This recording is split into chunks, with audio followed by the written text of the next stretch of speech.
And when I get, the thumbs up, I celebrate. I'm so excited. All right, right here. Do you have any funny booth stories? Funny booth stories. I'm pretty well behaved in the booth. Sometimes when you're going through lines, you try to read ahead a bit, but if you read it too fast, you read words wrong. So I was working on a kids show, and at the end of my line, I was supposed to say, voila. And I did the line, I get to the end and I go, viola! and it's just quiet, I look out, I don't see anyone outside the thing, because everyone's laughing at me. I'm walking on the ground laughing at me. So that's the kind of stuff that happens to me in the booth. Trying to think if anything else crazy has happened, but I'm pretty calm. I'm not a wild one in the booth. Pretty well behaved. I think Christine Cabanos surprised me once with a kitty toe mask on when we were recording. I opened the door, I'm like, oh, hey. She's just sitting there with the mask on. She's like, enjoy, I made this for you. And I'm like, this is amazing. So I just went to the booth and was wearing the mask. I think there's a Vine out there of our recording process, and then it turns to me and I'm just in the mask screaming right by the microphone. Gets really into the character. But no, I haven't pulled any pranks or anything too crazy in the booth. You haven't pulled anything on it that donuts in your mouth? No, I mean, I get really into the characters and the parts. I know in Blue Exorcist, there's a scene where he's getting stepped on by a monster. It's stepping on his neck. So I'll choke myself. And so I definitely choked myself and gotten a little oh, hey, a little dizzy, but nothing passed out or nothing filled my mouth up with donuts and then, alright. Have you heard any other good booth stories? I've watched a couple panels on YouTube with some of the MMA cast. One of my favorites is when Aaron was recording Owl and he fell over in the booth. Just fell over? Yeah, because when Aaron was recording Owl in the 2003 MMA, he was 12. And he used, I guess he used to lean his chair back in the booth. And there was one time he actually fell over and got stuck in the booth. That's awesome. I've heard of people doing that, just falling down. I've heard of, I think this same Colin Patrick was telling a story of someone who was an on-screen actor and was really getting into the role and did something he jumped and did a 180. It was a battle scene and he just went whoa, and turned all the way around, and you can't turn away from the mic or you're disappeared. And just froze there for a second, and they were gotta face the mic. So I stand up and get into roles. I can't sit down and record. Some people are just amazing how they can just sit in the chair, and then you're watching the screen when they're working, and it's this crazy action sequence, and then you look at them, they're just sitting there. It's what the, how is that coming out of what she's doing right now? I think I was watching Cassandra Lee record on Sword Art, and she just sits in her chair, and it was a big battle scene. I'm it's not making any sense. How is she doing that? I drive engineers crazy because when I do this weird hunching thing, and you have to stay on mic, so I'll start here and then I'll finish here. And I think when I play younger characters, I try to physically make myself smaller. So I'm getting younger, and then they're no, you're off mic. And I just look over and they're just shaking their head So they get in and adjust the mic. So I just tell them just mic me at my knees, put the mic down there, I'll get down to the mic, I'll make it work. But maybe I should start pulling pranks on people. All right. Any other questions? Yeah, we'll go back on this side. What's your favorite line from all the anime you've done? Your most favorite line that you said? My favorite line? I have a lot of favorite lines, but The one that stands out in my head is, I'm gonna beat the shit out of Satan! When that came up, I was just like, yes! That's awesome! I like that line. I like when Rin says, what up? And that just stands out. Man, it's hard to pinpoint other ones because like certain games, like Tales of Graces, I played as Belmont. I had 3,600 lines in that game, which is literally like a binder like this, and then another binder like this, and another binder like this, and I recorded for the entire summer. So people say like, oh, what's your favorite line from Graces? And I'm just like, I don't know. So it's hard to pick stuff out, but some of Rin's lines are Any from just SAO? amazing. What, any from SAO? I don't know. The ones that come to mind are just like, Link start! You know, like starting at the most popular one. Shermie and I were at a convention, and we were doing an autograph session right after Sword Art was announced and was coming out, and they had the trailer playing next to us. Well, we were signing for 2 hours, so the trailer was playing over and over and over and over, and like we memorized our lines from the trailer, and we were just delivering the lines as we were signing autographs, and people came up and were just like, what's going on here? These people are crazy. So I had, if I die in the game, I'm dying in real life. That one, yeah, I said it like 1,000,000 times. And then, Asuna! so we were sitting next to each other. Every time it would come, I'd just look at her and go, Asuna! And then I think she had, kitty toe! Asuna! Kitty toe! Asuna! Always fun. What's your favorite line from Sword Art? Do you have one? I haven't seen the series in a while, but I do like the part where I think Kirito's fishing. Okay. And Asuna, he's like talking to the old guy. Uh-huh. And then Kirito says something, I forgot what it was. I know that scene, but when you're a voice actor for anime, you don't get any practice. You don't see the script before you go into work. So literally you show up and you don't know what you're gonna do that day. And sometimes they don't go in order. It's pretty nice when you're one of the main characters because you understand what's happening in the story. But when you're just an ancillary character or supporting staff, you don't know where in the story you're coming in, so you have to kind of trust the director and just go with it. So it's tough to memorize things because I just go in, I see the line, I do it, and then I leave and I'm like, what just happened? What did I just do? I just like, forget it. I just kind of go into voice acting mode. I think I remember a line that you said. It was when Kirito's about to kill Sugo in real life. Uh-huh. He's like, it's a short knife or a short blade with no reach, but it's plenty enough to kill you. Oh, yeah. Yeah. I love that scene. Did you guys catch that he pisses his pants? Yes. He does? Did you see that? He's like snow and just like a little bit of steam. That's awesome.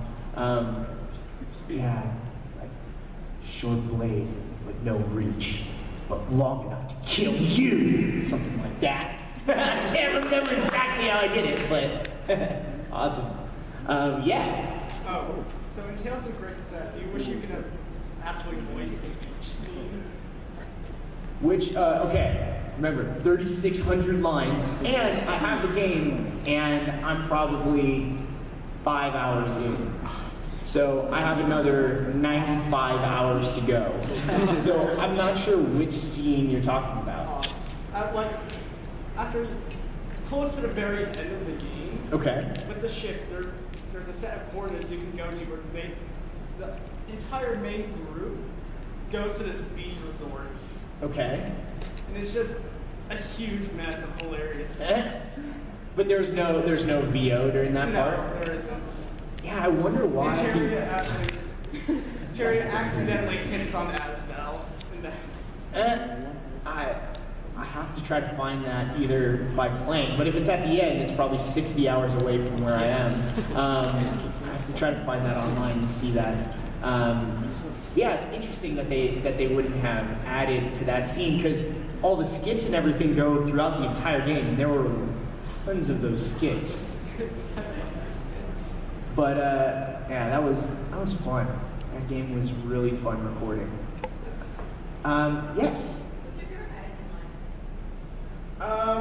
Again, tons of lines as an Aggie. Do you guys call him the egg? Yeah. Yeah, we call him egg. I call him egg. Egg? Yeah. Okay, as egg. I think the one that stands out is, you got that wrong! They translate it correctly. Is that how it's supposed to be translated? Yeah. Okay. Because in Japanese, they say soy Kyle, which translates you got that wrong, but I saw localization that they said that wrong instead, and I was like, no, but I believe that. That's correct. Yeah, you never know. When I get to the booth, a lot of work has already been done. Oh, yeah. You know, there's the localization team, there's adapters, there's the directors, so I don't have much control over, you know, how the lines are going to be written or even how I deliver the line. Because I might think, you got that wrong, sounds the right way, and then the director goes, no, let's emphasize the you. You got that wrong. No, let's emphasize the wrong. You got that wrong. Let's emphasize the guy. You got that wrong.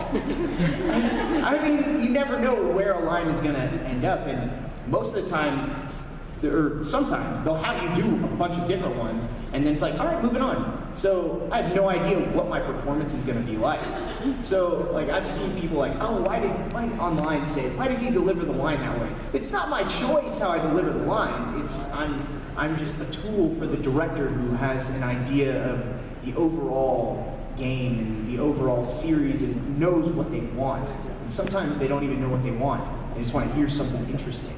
So I never know where my lines are going to fall. Yeah. Favorite trial? Yeah. Has everyone played the game? I haven't worked on the anime. I've only worked on the video game. The anime is like a condensed version of the game. It's basically the same, but without the free time events. Gotcha. It's very bare bones. It's very bare bones, but it's the same thing. Gotcha. So it's the same story. Yeah, exactly. My favorite trial. Those ones we went through pretty quickly also. Like I would have, where he goes back and like recaps everything that happens, they showed me the script and they're just like, all right, go for it. So as I was recording that, it was like watching a movie in my head, because there's no picture, it's just a script. And they're like, all right, tell us what happened, go. Favorite trial. I'm trying to put it together. Which one is the best? There was one, because I confuse these ones too. You tell me your favorite trial first, and then I'll tell you mine.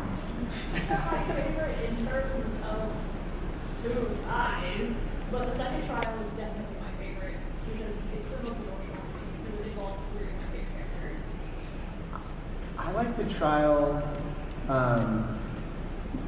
where the buff wrestler had died. Which one is that? That's 4. And I haven't played the game either, so I'm just guessing on what I've seen in the anime, and I haven't seen the whole anime, and my recording from a year and a half ago. So yeah, the one where big bodybuilder wrestler had died. Yeah, it's the most favorite. Good twist, good twist. I got to work on the second game also. I can talk about that now. That's cool. I can talk about that because that's finally been announced. So it's Super Danganronpa 2, and I play a different character. Yes, what you are? Protagonist. Yes, the protagonist, and I play not the protagonist, Nagito, who is the opposite of the protagonist, kind of. He's insane. Well, you probably know more about it. I'm excited that you, because I don't know if you noticed, but Hawaii and Nike have the same voice actor for Japanese. I know. That's really interesting. I know. And I think they might have selected me knowing that I could do 2 different people. And I'm pretty sure they talked talk to each other. That's gonna be fun. I don't wanna spoil anything for people who haven't seen it or played it or seen clips in Japanese. Or at least you might have a flashback scene with the light of that engine and then have Randy talking. Yeah, It'll be bizarre. it's gonna be interesting, but What kind of voice are you going to use for Kalayada? very different than Naegi. I'm so excited. Very different. I just know. I'm trying to remember exactly where it was. I was thinking Joker in my head as I was doing it, like the Joker. I can't remember exactly how the laugh was. I don't know if I could even like get to that point again because they were like pushing me crazier and crazier and crazier. So it took some work to get me to sound that crazy. Yeah, I'm not surprised. He has dementia.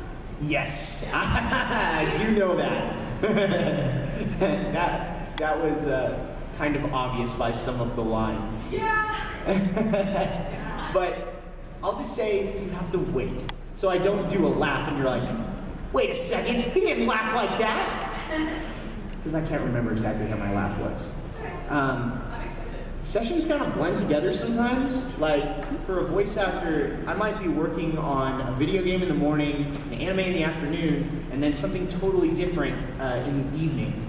I do things called wall sessions, which is basically creating background noise. And I've worked on shows like CSI New York and The Good Wife, a couple of great movies also. I'm blanking on the name of the zombie movie I worked on, which is a great, it's like a love story. Warm Bodies. There we go. Okay, I worked on Warm Bodies, and it was a group of maybe 15 of us doing this. For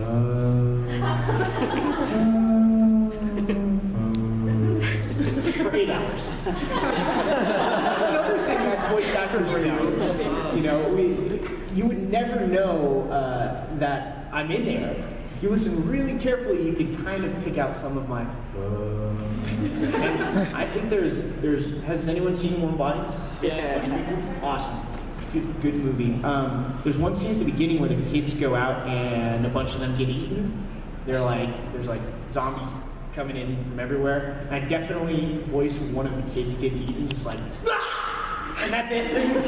So you can pick out my like death in that scene, which is kind of cool.